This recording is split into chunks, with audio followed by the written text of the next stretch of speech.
जिन्होंने अपनी जान की कुर्बानियाँ दी हैं देश की आज़ादी के लिए। यदि सबसे ऊपर मुसलमान ना आया। यहाँ से जो आपके सांसद हैं प्रदीप चौधरी, वो तो बड़े सज्जन और ईमानदार आदमी हैं। मैंने कब कहा मैं लुच्चे लफंगे हैं? मैंने लुच्चे लफंगा नहीं बताया। नंगी घुमाई जा रही हैं सड़कों पर को निर्वस्त्र, और उनके गुप्तांग में हाथ छुड़े जा रहे हैं सरेआम। यहाँ से 700 वोटर मुसलमान हैं, एक भी मुसलमान के 2 औरत नहीं है, और हिंदू के 2-2 3-3 दिखाऊं चलो मैं गाँव में ही। कार्रवाई करने में मोदी और अमित शाह घबरा रहे, उनकी पिंडी काँप रही। यहाँ तो दोस्त को दुश्मन बनावे हैं ये आदमी, इंसान को नहीं जानवर को भी। तो इन्हें सबको बाबाजी बना के छोड़ देंगे। ये अमित शाह और मोदी हर ये तो कावड़ कुवड़ लेके जाते नहीं। चलो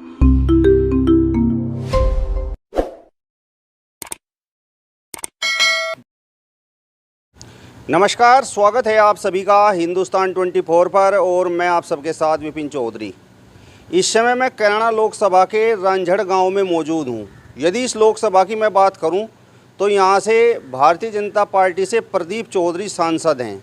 अब सवाल सबसे बड़ा ये है कि जिस तरीके से 2024 में लोकसभा का चुनाव होना है, तो क्या एक बार फिर से यहां भारतीय जनता पार्टी का कैंडिडेट चुनाव जीतने में कामयाब होगा?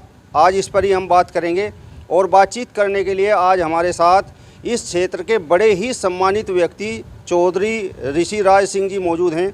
चौधरी ऋषिराज सिंह जी, सबसे पहले तो हिंदुस्तान 24 पर मैं आपका बहुत बहुत स्वागत करता हूं।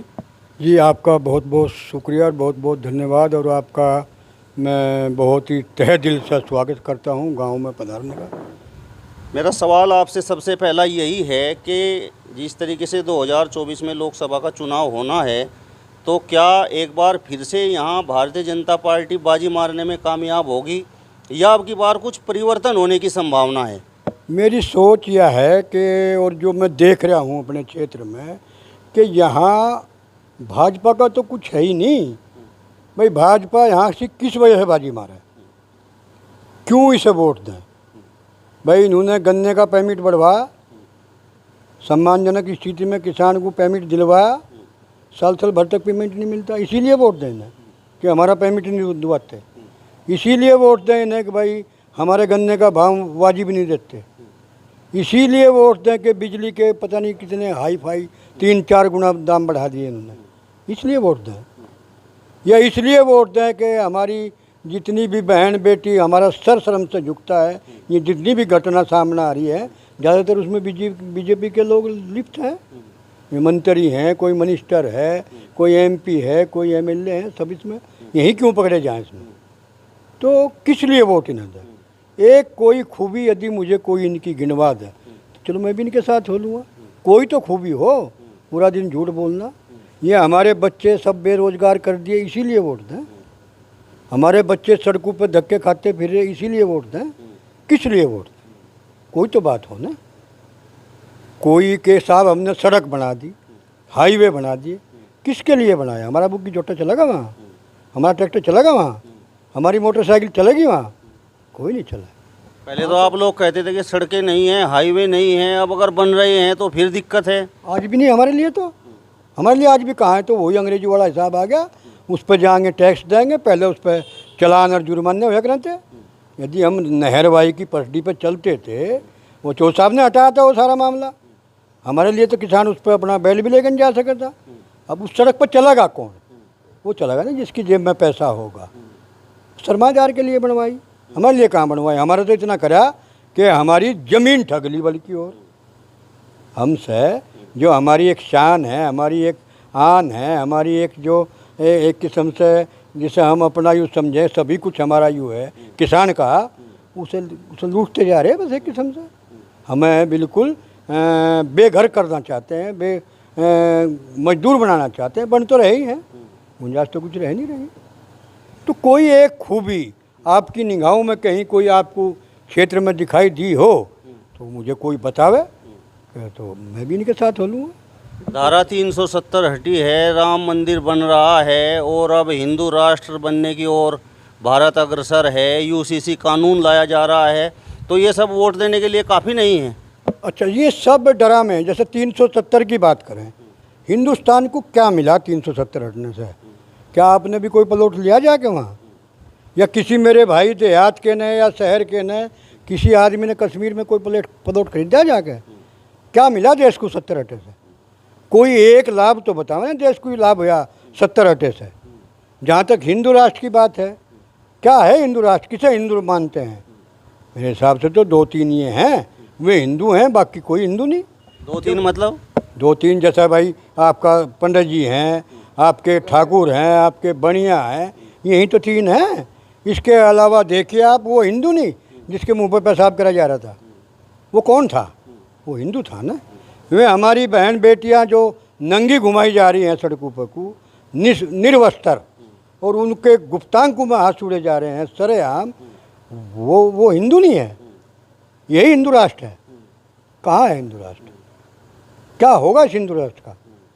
जहाँ तक मुसलमान की बात है कि साहब हिंदू राष्ट्र बताओगे, मुसलमान ने क्या किया इस देश का? एक बुरा मुझे बता दो, मुसलमान ने इस देश के लिए यूँ बुरा किया। आप जाइए इंडिया गेट पे और पढ़िए लिस्ट वहाँ की, जिन्होंने अपनी जान की कुर्बानियाँ दी हैं देश की आज़ादी के लिए। यदि सबसे ऊपर मुसलमान ना आया उस लिस्ट में तो मेरा नाम बदल दियो, जो कहो मैं वो हार जाऊँगा। इसीलिए मुसलमान ख़राब है कि उसने सबसे ज़्यादा कुर्बानी दी। जब जब भी देश पे संकट आया, वो कोरोना काल में भी आया, सबसे ज़्यादा चंदा यदि इस देश को मुसीबत में दिया तो मुसलमान ने दिया। इसीलिए मुसलमान ख़राब है। इस हिंदुस्तान को मजबूत और अपने दम पर लड़ने के लिए और अपने दम पर रहने के लिए, जीने के लिए अपने दम पर एक आदमी ने अपनी शादी तक नहीं कराई, उसने अपनी गृहस्थी ही नहीं बसाई। उसका नाम अब्दुल कलाम था, जो हिंदुस्तान के राष्ट्रपति भी हुए। उसने इस देश को मिसाइल दी जिससे आज हम चौड़ी सेना करके यहाँ बैठे हैं। इसीलिए मुसलमान ख़राब है क्या? किस बात में मुसलमान ख़राब है? यहाँ से जितनी भी हमारी किसानी में और इसमें सब में मजदूरी मुसलमान कर रहा। मकान बनवाओ तो मुसलमान बना रहा, आप रंग पेंट कराओ तो मुसलमान कर रहा, गाड़ी ठीक करावे तो मुसलमान कर रहा। ये तो करके खा रहा। कहाँ दिक्कत है मुसलमान से? कहाँ ज़रूरत पड़ी हिंदू राष्ट्र की? कैसा हिंदू राष्ट्र होगा वो? आप मंदिर की बात कर रहे, कितने इंजीनियर बने इस मंदिर से? कितने डॉक्टर इस देश के बने इंजीनियर से? कितने डॉक्टर इस मंदिर से बने हैं? हाँ, क्या लाभ पहुंचा इससे? इस पर चढ़ापा चढ़वाए। भगवान पैसा और दौलत दिया करे लिया करे, भगवान की तौहीन करवाते हैं। अब यहाँ सोना चढ़ा दो, यहाँ चांदी चढ़ा दो, ये चाल है, एक रूढ़िवादिता है। इन लोगों ने ठगते जा रहे हैं लोगों को। कोरोना काल है, आपने भी सुना होगा, जितने हमारे पढ़े लिखे लोग हो, चाहे प्रोफेसर हैं, चाहे डॉक्टर हैं, चाहे इंजीनियर हैं, पीट रहे रात को थाली, बज रही थाली। और मोदी जी अपने गिन रेख, भाई मेरे मूर्ख घटे एक बधे, वो अपना वहीं बट्ठे गिन लें, अगर भाई हाँ मेरे मूर्ख सुरक्षित है। चौधरी साहब, आप तो खलनायकों वाली बात कर रहे हैं। जिस समय ये वीडियो चलेगा उस समय आप देखना लोग आपको दौड़ाएंगे। चलो मुझे, मैं मन कहूँ लोग, मैं करते हूँ, मुझे दौड़ाओ, मेरी बात का एक जवाब दो, मैं भी उनके साथ हो जाऊँ। भाई पेमेंट मेरा थोड़ा रुका, गन्ने का रेट मेरा ही थोड़ा कम हुआ, जो बीजेपी को वोट दे रहा उसका भी कम हो रहा।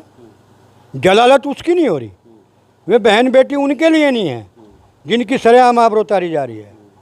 आप देख लो दिल्ली में क्या होया पहलवानों के साथ, जो इस देश को गोल्ड मेडल ला कर दिया। कितना दबाव उन पर दिया होगा जिससे उन्हें बेचारी को दूर कर दिया। कितना टॉर्चर उन्हें किया गया, उनके घर वालों को। आज देखो ना, यदि बीजेपी में एक खोबी मुझे कोई गिनवा दे, चलो मैं भी उसके साथ हो जाऊँ, मुझे क्या दिक्कत है, मेरी क्या दुश्मनी है। चौधरी साहब, यूसीसी कानून आने वाला, उससे जो है मुसलमान एक से ज़्यादा शादी नहीं कर पाने का, और फिर ये जो जनसंख्या बढ़ती जा रही है इस पर रोक लग जाएगी। हाँ, ठीक बात कही आपने। इसे मुसलमान को नहीं इससे दिक्कत।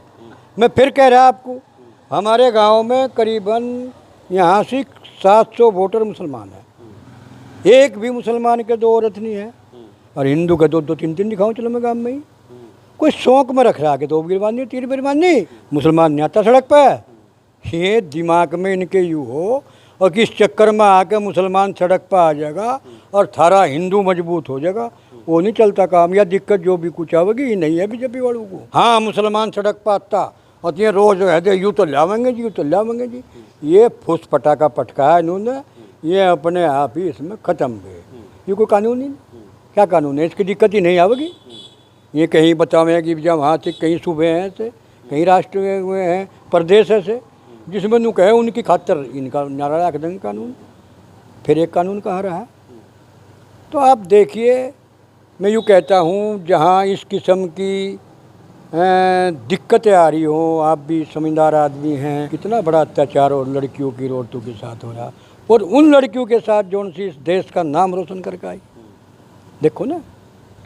और ऐसे ऐसे धुरंधर लोग बाग कहते हैं कि साहब इन्होंने पहले क्यों नहीं इसकी रिपोर्ट करी। अरे उसके खिलाफ तो कार्रवाई करने में मोदी और अमित शाह घबरा रहे, उनकी पिंडी काँप रही। इन औरत की कहाँ हिम्मत थी, इन लड़कियों की कहाँ हिम्मत थी बेचारियों की। लेकिन जब नु दिखा इससे अच्छा तो मरी जाओ, तब मैं सड़क पर आई। और फिर क्या होया, फिर उनके घर वालों को लड़ चढ़ा दिया। तो अच्छा, मेरा सवाल आपसे चौधरी साहब ये है कि आपकी कुछ नाराज़गी भारतीय जनता पार्टी से है, कुछ क्या बहुत ज़्यादा मुझे नज़र आ रही। नीतियों से दिक्कत है, हमें उनसे क्या दिक्कत है, कुछ नहीं। यहाँ से जो आपके सांसद हैं प्रदीप चौधरी, वो तो बड़े सज्जन और ईमानदार आदमी हैं। मैंने कब कहा मैं लुच्चे लफंगे, मैंने लुच्चे लफंगा नहीं बताया। अगर मौका मिले एक बार फिर। नहीं, मौका तो मिला ना उन्हें, उस मौका मिला वो, लेकिन प्रदीप की सुनेगा कौन। अरे इन्होंने तो एक आदेश कर रखा गवर्नमेंट ने, इनकी अंदरूनी आदेश है। आप किसी विभाग में जाओ, बिना पैसे काम करा लेंगे आप, कि किसी की भी जेब में पैसा ना छोड़ दो। इन्हें खुली छूट है, बिना पैसे के कोई एक काम आप कहीं करवा दें, मुझे बता दो कहीं करवा दो, किसी भी विभाग में। तो यहाँ इस लोकसभा पे अब की बार आपको क्या लग रहा है, मतलब कौन जीतेगा यहाँ से चुनाव? यहाँ गठबंधन का प्रत्याशी जीतेगा। यहाँ से प्रदीप भाई चलो भला आदमी है, वो लोकदल से ही तो आए में भी निकल के, अच्छा आदमी है, लेकिन गलत जगह जहाँ फंसे उनकी आत्मा कमज़ोर होगी। आत्मा मरगी, जिसकी आत्मा मरगी वो वहाँ पड़ा, जिसे अपने मान सम्मान की नहीं है वो पड़ा वहाँ से। मतलब लोकदल से हिंदू लड़े या मुस्लिम लड़े, जब जीत मिले। हिंदू मुसलमान का तो मैटर ही नहीं है कुछ, हिंदू मुसलमान का तो कोई मैटर ही नहीं है। यूँ हिंदू मुसलमान तो ये कहें, जैसे गांव की कहावत है कि भाई बावले आग न लगाइए, अगर तो तही आग दिवाई। कहाँ है हिंदू मुस्लिम यहाँ? यहाँ तो सब भाईचारे से रहें, एक साथ रहें, मरने जीने में हिंदू मुसलमान सिख ईसाई सब इकट्ठे तो रहें। और देखिए इस देश का सबसे बड़ा मोटा नुकसान जो है, हमारे बुजुर्ग वालों ने बड़ी बड़ी कुर्बानियाँ देकर, बहुत बड़ी बड़ी कुर्बानी देकर 2 नारों को जन्म दिया था। एक नारा था जय जवान जय किसान, ख़त्म कर दिया। एक नारा था हिंदू मुस्लिम सिख ईसाई आपस में है भाई भाई। ये दोनों नारे दोबारा कायम करने पड़ेंगे, तब इस देश का नक्शा बदलेगा, नहीं तो इन्होंने देश बर्बाद कर दिया। आधार क्या है यहाँ से, जिस तरीके से आप कह रहे हैं कि भाई यहाँ से तो जो है गठबंधन का प्रत्याशी चुनाव जीतेगा, मतलब आपके पास गणित क्या है, समीकरण क्या है? अरे गणित, यहाँ मजदूर परेशान है, किसान परेशान है, छोटा व्यापारी परेशान है, युवा वर्ग सड़कों पर धक्के खाता फिर रहा। देखिए इसकी बात, बीजेपी का काम है जो एक जिसकी दोस्ती है आपस में, जो एक दूसरे का साऊ है, उसे एक दूसरे का दुश्मन बना दो। जैसे किसान का साऊ ATM एक था, गोधन। जब जब किसान पर मुसीबत आवती उसके ठाके उसे भाई बेच लेता, 2 रुपये उसके काम आ जाते हैं जी। तो वो उसका बड़ा प्यारा पशु था, और साहब उससे उसकी मजबूरियां जो भी होती उसमें उसकी काम आवता। अब उसे उसका दुश्मन बना दिया, रातू उसका पहरा दे, कभी उसका टक्कर मार दे। कितने किसान मर लिए। यहाँ तो दोस्त को दुश्मन बनावे ये आदमी, इंसान को नहीं, जानवर को भी। किसान का प्यारा दोस्त जो ही तो था, इसका गो छुटा है जी, इसे गो छुट्टा कर दिया और इसे दुश्मन बना के खड़ा कर दिया। दिन में किसान कार करता है और रात को अपने खेत पर लाठी और बैंट टॉर्च लेकर जाता है, और वहाँ कोई मरखना सा आ जा उसके पाँव पर को कर दे। बहुत लोग मर लिए, बहुत लोगों के एक्सीडेंट हो लिए। यहाँ तो पैसा नहीं छोड़ना किसी की भी जेब में, एक एक पैसे से मोहताज करके छोड़ दो। भूखे को क्या चाहेगा फिर, 2 रोटी। मतलब गठबंधन से हिंदू मुस्लिम सिख ईसाई कोई कैंडिडेट आ जाओ उसे ही वोट मिलेगा, कोई दिक्कत नहीं उसमें, कोई दिक्कत ही नहीं। यहाँ तो सब प्यार से रहे। कहूँ तो मुसलमान की आप बात देखो, मुसलमान तो बहुत अच्छी कौम है। आप इनके यहाँ जाओ, गरीब से गरीब के घर जाओ, अतिथि सत्कार जितना मुसलमान कर देगा शायद किसी पर ना हो पाएगा। आप इनके यहाँ जाओ, इनके शादी में तो जाते होंगे आप भी, आपका खान पान कुछ और है, इनका कुछ और है। यहाँ आपका अलग से बनवा है, आपको जिमाने वाला भी आपकी बिरादरी का रखे हैं ज़्यादातर। और जब आप बुलावे ना पड़े, आप वाला ही खा कर नू कहे भाई बड़ा आनंद आया चौधरी, मौज बांध दी, बहुत जोर की दावत करी। क्या बात है, हम तो नहीं इनके लिए बनवाते, कितना ध्यान ये हमारा रखते हैं। तो ये से हिंदू राष्ट्र और पता नहीं के बतावे, कोई बताइए। तो ये इन लोगों के षड्यंत्र है। एक दिन एक आलिया हार कि हम हिंदू कॉलोनी काट रहे। हमने कहा तू इससे घटिया काम क्या कर सके, और भाई इससे ज़्यादा घटिया भी कर सके तो कुछ और है क्या है हिंदू कॉलोनी का। अगर जी ये मुसलमान बकरी बुकरी में चलो मैं वाल्मीकि को कटवा दुआऊँ पलटवा, अगर ना जी मैं के बाद में हिंदू नहीं, फिर मैं हिंदू नहीं है, फिर मैं चूड़े हो जाए वाल्मीकि हो जाए। तो इन लोगों ने तो ये तिनक ही हैं जो कुछ है, हिंदू मान ले ना, इन्हें ईमानदार मान ले, बेईमान मान ले, इन्होंने देश बर्बाद करके छोड़ दिया भाई। और इब्जायू किसान बेचारा फिरे फटफट करता, सब किसान एक डब्बा बैंक के कर्जे में बैठे आज की तारीख में। बुरा हाल है। हम अपने बच्चों को पढ़ा नहीं सकते। राम मंदिर बतावें, कितने इंजीनियर बनाए राम मंदिर ने। अरे जितना इसका बबंडर रच रहे हैं, ये कोई देहात में मेडिकल कॉलेज बनवा दे, कितने बच्चे डॉक्टर हो जाएंगे।